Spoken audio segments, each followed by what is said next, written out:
You're listening to Real Time Affairs, the podcast that dives deep into the moments shaping our world as they unfold. Today, we're uncovering the full story behind the 2025 NYC and New Jersey flooding emergency, where flash floods turned streets into rivers, subway stations into lakes, and left millions on edge. Stay with us as we break down what really happened, who was affected, and why this could happen again. If you care about staying informed in real time, make sure to follow, subscribe, and share this episode with someone in the storm's path. Let's begin.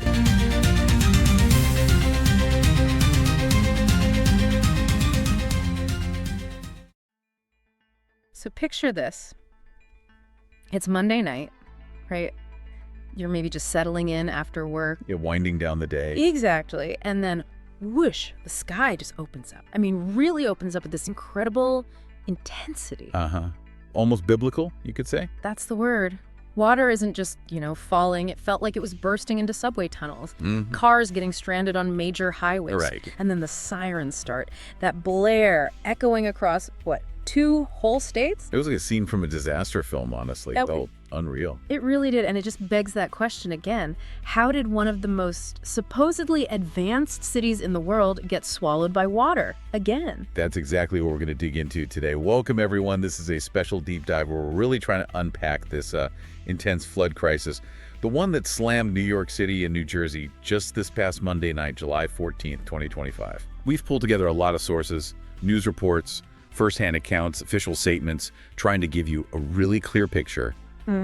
What happened, why it happened, and maybe most importantly, what does it all mean for you? Okay, let's walk through that night then, because it unfolded pretty fast. It really ticked off Monday, July 14th. Heavy rain starts sweeping across the Northeast. Yeah.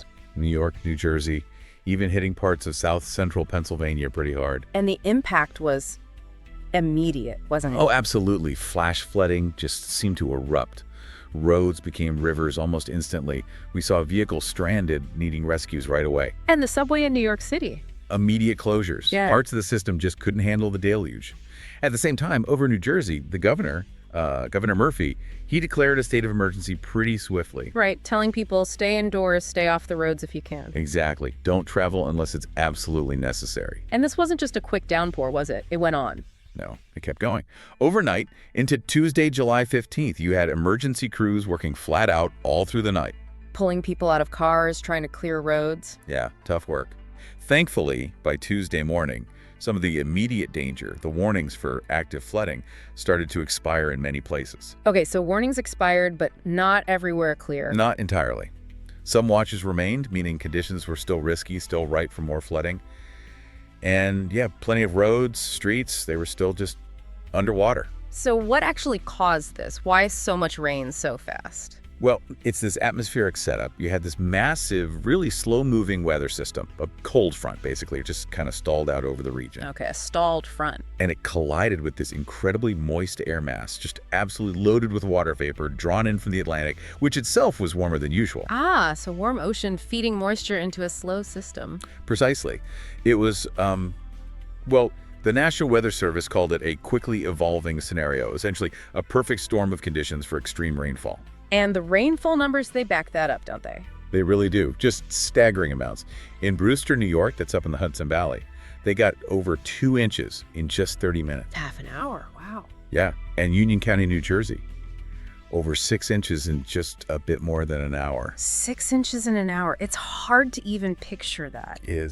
And the thing is, the NWS did issue warnings. They put out numerous flood warnings, giving advance notice to those hardest hit areas, including the city. But even with warnings? Even with warnings, when that much water falls that fast, the systems we rely on, they just get overwhelmed. Which brings us right to that infrastructure problem, doesn't it? Exactly. It's the core issue here.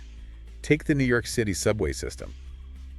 It has what officials admit is a stubborn problem with flooding. Stubborn seems like a polite word for it sometimes. Doesn't it? And this is despite, years of effort, billions of dollars spent trying to waterproof the thing, especially after Sandy. Billions. So what's the actual limit? How much can it handle? The design capacity, the maximum it's built to drain, is about 1.75 inches of rain per hour. Okay, 1.75. On Monday, We saw 2.07 inches fall in 1 hour in Central Park. So significantly more than it was ever built for. Way over.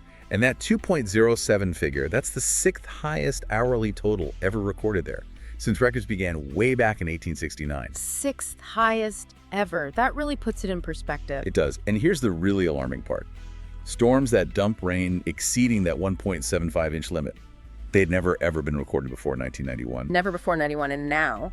Now, it happened 6 times. 6 times since 91. That's not a coincidence. That's a trend. It's a very clear, very worrying trend. Yeah. Even after Superstorm Sandy in 2012, right?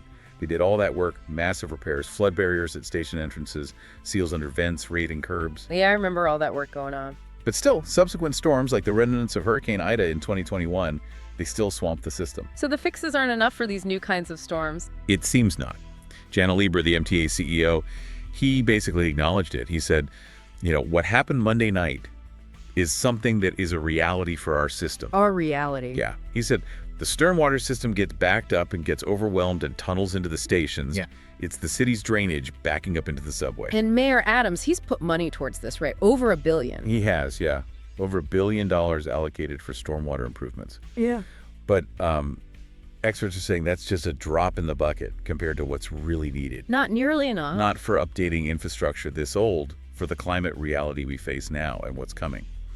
Rohit Agarwala, the city's chief climate officer, he put it very bluntly. He said, we have an infrastructure that was designed for an environment we no longer live in. Wow. An environment we no longer live in. That's stark. It is. And when you hear that, and then you look at the specific impacts on the ground, it really hits home. Let's talk about those impacts then, because it wasn't just inconvenience, it was devastation in some places. New Jersey got hit incredibly hard. Tragically hard. In Plainfield and North Plainfield, just awful news. 2 people died when their vehicle was swept away into Cedar Brook. Oh no. Yeah, and you see these images like one of Jennifer Siegel-Lurson just standing in a North Plainfield street that's completely choked with debris, cars mangled. Yeah. It's heartbreaking. It's just devastation. Total devastation. Streets littered with damaged cars. There was even a house fire in North Plainfield. The house collapsed, possibly from an explosion right after the family managed to evacuate. They had to close all the schools and offices there the next day. And elsewhere in Jersey, Scotch Plains? Scotch Plains saw a major road just brought to a standstill by floodwaters, buses stranded. The library there closed early Monday, stayed closed Tuesday for safety. And the highways. I saw reports about I-78, Route 22. Yep. Union County got hammered. Several lanes of I-78 shut down at Berkeley Heights. Route 22 near Mountainside also closed. Multiple cars just stuck in the water. And videos were popping up everywhere. Oh, yeah. Rahway, you saw cars just completely submerged. Hoboken, which sadly is almost notorious for flooding. Right, it always seems to flood there. It got hit hard again. There was this one post on social media from a resident that could kind of capture the shock. They wrote, Jersey is flooding. I've never ever seen the highways flood. This is crazy. The climate crisis is literally outside right now. Never, ever seen the highways flood. That really tells you something about the scale of it. It does. It felt different, more intense to people living through it. Okay, so that's New Jersey. Now New York City. Besides the subway, which we touched on, where else was hit hard? Well, the subway itself was the images were incredible. Water cascading downstairs into Manhattan stations, like 28th Street on the one line. Yeah, I saw those. Looked like waterfall. Exactly. Platforms submerged. Passengers literally climbing onto the train seats to stay out of the rising water inside the cars. Imagine being on that train, just trying to get home, and suddenly your commute is a disaster zone. Yeah.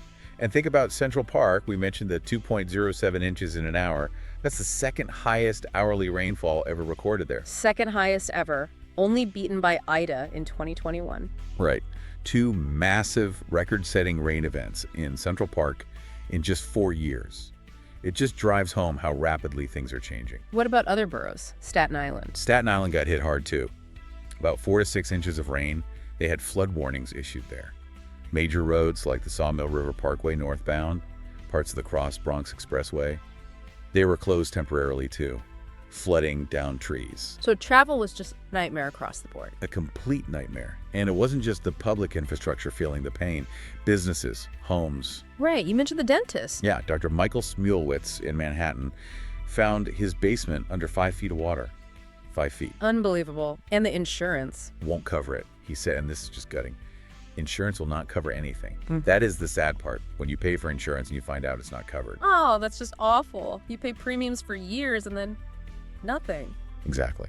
And then you hear from people like Donna Miller, the manager at Darby Road Public House. She described this desperate struggle, trying to keep water from literally bursting through their locked front doors. Ew, just with towels. Yeah, she said, we use a bunch of towels and napkins. Yeah. Every time a car would come by, it would push the water into the front door, just fighting a losing battle against the waves from passing cars. Man. And this wasn't just confined to the NYNJ metro area, right? Pennsylvania, too. Correct. South Central Pennsylvania, specifically a town called Mount Joy, declared a disaster emergency.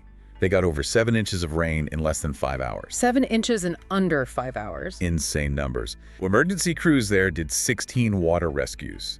Some people reported having over 5 feet of water inside their home. 5 feet inside the house. Yeah. And just to add a bit of dramatic flair to the whole night, a lightning bolt actually struck the spire of One World Trade Center on Monday. Seriously? Wow. Okay, so chaos everywhere. How was the official response coordinated? It was pretty rapid, given the circumstances. Governor Murphy in New Jersey, as we said, declared that state of emergency quickly, advised everyone to stay put. And boots on the ground, first responders? Yeah, in Plainfield, where the fatality sadly occurred, emergency personnel were on scene very quickly. In New York City, Mayor Adams put out a statement thanking first responders, city workers, and also thanking everyday New Yorkers, actually, for heeding the warnings, staying off flooded roads, helping each other out. He credited that with preventing, quote, greater harm. So people generally listen to the warnings? It seems largely so, yeah, which is crucial in these situations. And the MTA, despite the shutdowns and delays. Right, the pictures looked bad, but service came back. It did. They reported temporary suspensions, severe delays, obviously, but they had hundreds of people working literally all night long. And by the Tuesday morning commute, they had restored full service to both the subway and the commuter rails. That's actually pretty impressive, given the scale of the flooding. It really is. A huge effort by those crews.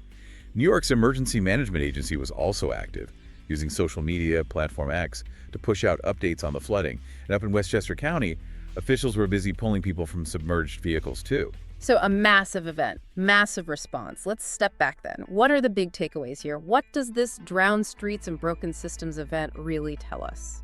Well, the biggest, loudest message is that this isn't a fluke. It underscores this trend that's just accelerating. These intense, heavy rainstorms, they're becoming much more common. Because of climate warming? Directly linked, yes. Yeah.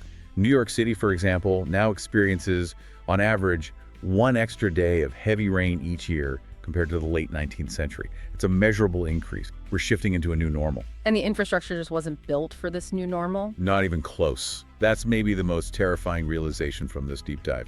We're not just fighting more rain, we're fighting against like a century of urban planning that was based on a climate that simply doesn't exist anymore. And changing that infrastructure is slow and expensive.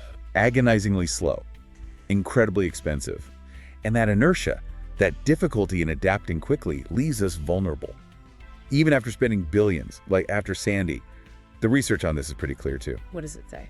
Studies suggest that storms like the ones we saw during Ida's remnants, which had similar impacts, are now somewhere between 4 and 52 times more likely because of the climate crisis. 4 to 52 times more likely. That's a huge range, but even the low end is significant. It's massive. And the Northeast region specifically is seeing the fastest increase in these intense rainstorms anywhere in the country. So we're kind of at the forefront of this change. Unfortunately, yes. And the projections looking forward, they're sobering. Rainfall intensity in the Northeast could increase by another 52% by the end of this century. Another 52% on top of what we're already seeing. Exactly. And look at the warnings this year. The National Weather Service issued more flood warnings in 2025 than any year since 1986. And that single Monday, July 14th, it set a record. 96 flood warnings, the most ever for a single day in July. 96 warnings in one day. It just hammers home how frequent this is becoming. It really does. Now, there are some signs of adaptation. New Jersey, for instance, is actively talking about making big changes, expanding official flood zones, requiring new buildings in those zones to be elevated. That sounds like a necessary step. It is. It shows some forward thinking. But the sheer scale of the challenge, retrofitting existing cities, upgrading systems built decades or even a century ago, It's immense. So ultimately, this whole event, it's a wake-up call, isn't it? Another one. A very stark reminder. We're living in an environment that is changing rapidly all around us. Yeah. And our systems, our ways of living, they absolutely need to change too, and fast. Which really brings it back to you, listening right now. How do we, as communities, as individuals, prepare for this? It's the crucial question we're left with. As it really is. Well, if this deep dive helped you make sense of what happened in New York City and New Jersey, maybe consider subscribing. We try to offer this kind of real-time, people-first storytelling regularly. And most importantly, beyond subscribing. Ah. Stay safe out there. Stay aware of the weather. Heed the warnings. Absolutely. Stay safe and stay alert. That's all for today's episode of Real Time Affairs. If this deep dive helped you understand the 2025 NYC and New Jersey flood crisis, take a moment to subscribe, follow or share this episode with someone who needs to stay informed. We bring you the truth in real time without the noise. Until next time, stay safe, stay alert, and stay with Real Time Affairs.